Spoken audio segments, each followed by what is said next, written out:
102 લોકસભાની બેઠકો માટે મતદાન પૂર્ણ થયેલ છે। ભારતમાં 21 રાજ્યોમાં આ મતદાનની પ્રક્રિયા સંપન્ન થયેલ છે। 7 વાગ્યા સુધી આ 102 બેઠકો પર 59.71% વોટિંગ થયું છે। તો આવો નજર કરીએ કેટલીક આંકડાકીય માહિતી પર।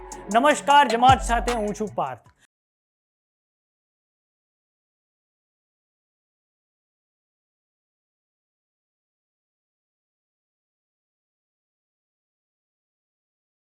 આ પ્રથમ ચરણમાં 1625 ઉમેદવારો ઊભા હતા। વાત કરીએ રાજ્યવાર તો તમિલનાડુમાં બધી જ 39 બેઠકો પર 62% મતદાન થયું છે। આ તમિલનાડુ રાજ્યમાં પીએમ મોદીએ છેલ્લી ઘડી સુધી જોર લગાવ્યું હતું। આ રાજ્યમાં કોઈમ્બતુર લોકસભા બેઠક પરથી બીજેપી અધ્યક્ષ કે અન્નામલઈ ઊભા રહ્યા છે। બીજેપીને આ બેઠકથી ખૂબ આશા છે।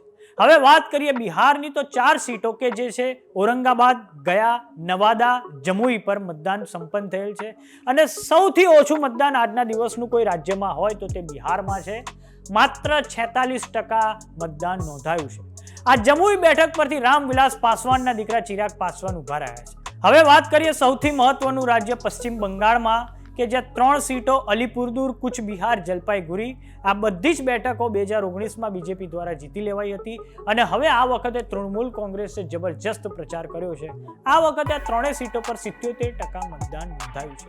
હવે વાત કરીએ આપણા પડોશી રાજ્ય મધ્યપ્રદેશની તો ત્યાં 6 સીટો પર 63% વોટિંગ થયું છે। આ 6 સીટોમાં સમાવેશ થાય છે શહેદોલ, સિદ્ધી, બાલાઘાટ, જબલપુર, માંડલા, छिंदवाड़ा।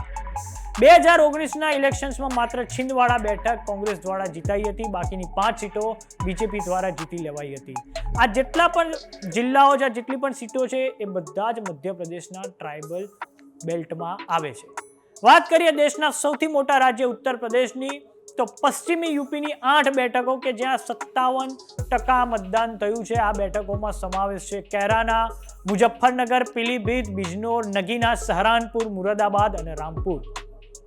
2019માં આ 8 સીટોમાંથી 3 સીટો ભારતીય જનતા પાર્ટી દ્વારા, બીજી 3 સીટો બહુજન સમાજ પાર્ટી દ્વારા અને 2 સીટો સમાજવાદી પાર્ટીના ફાળે ગઈ હતી। અરુણાચલ પ્રદેશ અને ઉત્તરાખંડમાં બધી જ બેઠકો પર અનુક્રમે 64% અને 53% મતદાન નોંધાયું છે।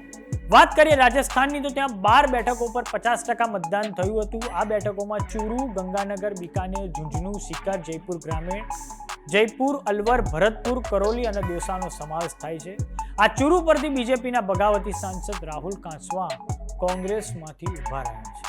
તો હવે જોવાનું એ છે કે જ્યારે 4 જૂને ઈવીએમ ખુલશે તો કઈ પાર્ટી આ સીટો પર જીતશે, કારણ કે આ મતદાન ખૂબ ઓછું થયેલું જોવા મળે છે 2019ની તુલનામાં। નમસ્કાર।